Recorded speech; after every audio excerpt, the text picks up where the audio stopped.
To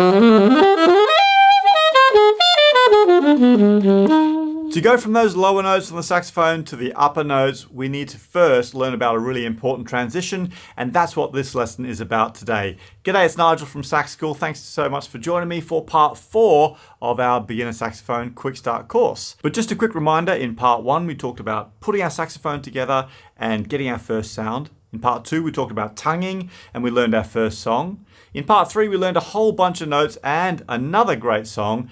But this is part 4, and today we're talking about the alto saxophone.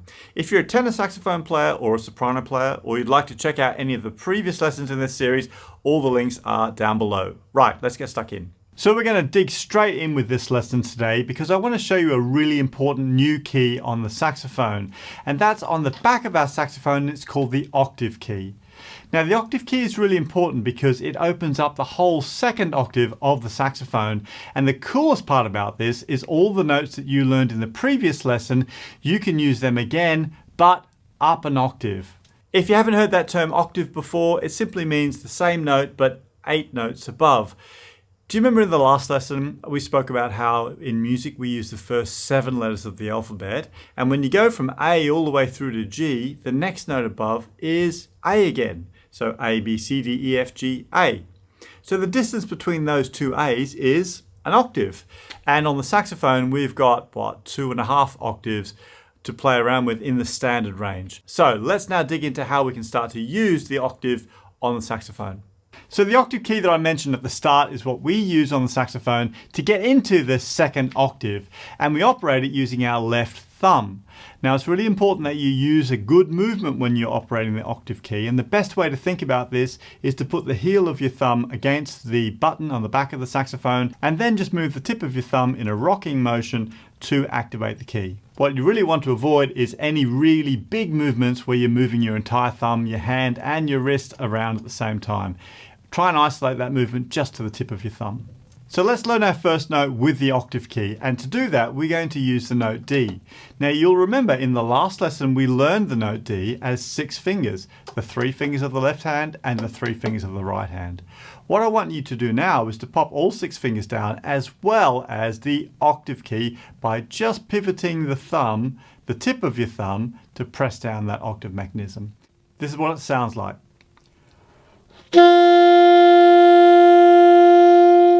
Okay, let's try that D together. So remember, nice V shape with your mouth.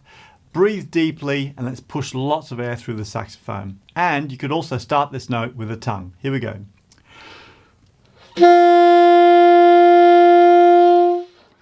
Nice.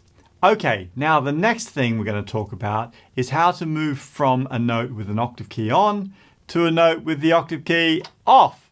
So what we're going to do is go from the note D that we've just learned, middle D, down to the note C. Oh, this is a tricky one. Do you remember C from the last lesson? That's simply just your middle finger of your left hand and nothing else. C sounds like this. Okay, without playing, let's work on that movement. So let's start with our fingers down for C. Now let's add all 6 fingers and our octave key for D. Right, back to C and then back to D. Now what I want you to be really careful of here is that all of your D fingers are moving at the same time when we transition from D to C. So we don't want any blippy, slow fingers. Let's try it again. C to D, back to C, back to D, back to C, and back to D. Okay, now let's see if we can play that movement, but let's do it very slowly. So we're going to start with C and then we're going to move to D. Here we go, you ready?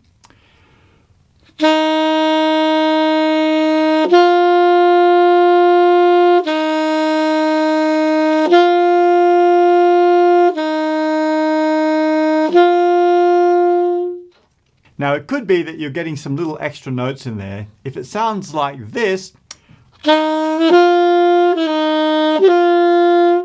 then you've got fingers that are moving too slow or too fast. So just try and think about which finger's moving too fast or too slow and see if you can get them to all move together. Right, I think it's time to put this into action in a song. Why not? And I've written a cool little song for you, and it's called DC Blues. Now, it's not actually a blues, but it does use the notes D and C, so I think you can understand where I'm going with this. Okay, this song is easy to learn because it's a 4-bar pattern this time that repeats twice. So have a listen to how the 4 bars sound first, and then we'll learn the notes.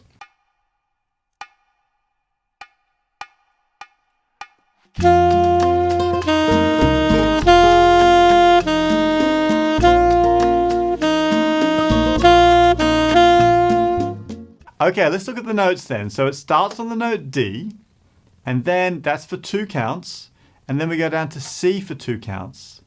And then we do that again, back to D for 2 counts, back to C for 2 counts, back to D for 2 counts, back to C for 2 counts, and then the 4th bar goes like this. D, C, D. We really need to make sure our fingers are even there. Let's do that last bar one more time. D, C, D. Okay, so let's run through the fingers only for that whole 4-bar pattern. You with me? 1, 2, 3, 4.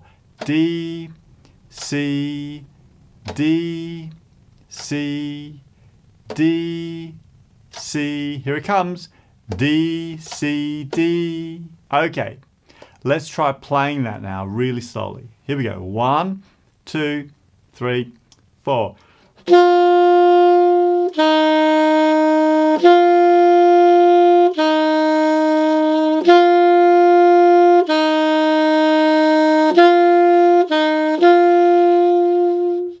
Now in this song, all we need to do is play that 4 bars once at the start and then a second time, and that's pretty much it.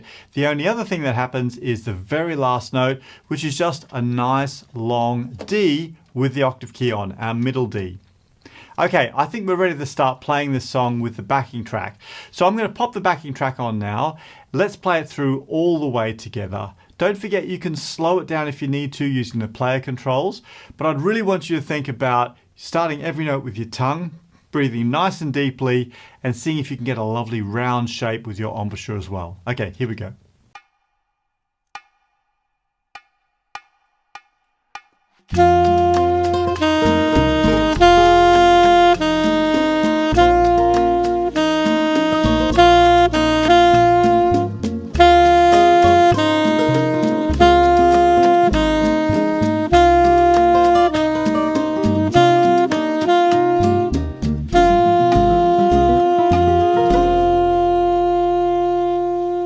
You know, you should be super proud of yourself because in just these 4 short videos, you've gone from learning how to put your mouthpiece together all the way through to learning 3 cool tunes and a bunch of skills that will set you up for really learning amazing stuff on your saxophone.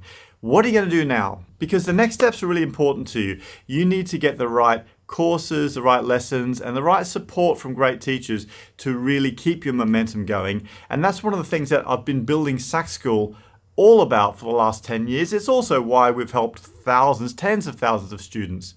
So if you'd like to find an easier way to really get moving with your progress, whether you want to learn jazz or pop or music for church or classical music, maybe you just want to learn for yourself so you can play at home for your family and friends, Sax School is going to help you to get there. There's over 1,000 lessons in there, organized into clear learning pathways and courses. Plus, we've got a huge team of teachers now, and we do live things every month where you can come along and get direct feedback from a teacher. Basically, there's everything in there that you need to help you make fast progress, and that's why our students do so well. I'll put a link in the description down below where you can grab a 14-day trial that's running at the moment, and I'd love to see you in there and start helping you inside Sax School and see what you're able to do on your saxophone. Now, even if you're not ready just yet to get started with Sax School, please go check out all the other stuff on the channel here. There's so much that's going to help you. Okay, keep practicing hard. I'll catch you next time.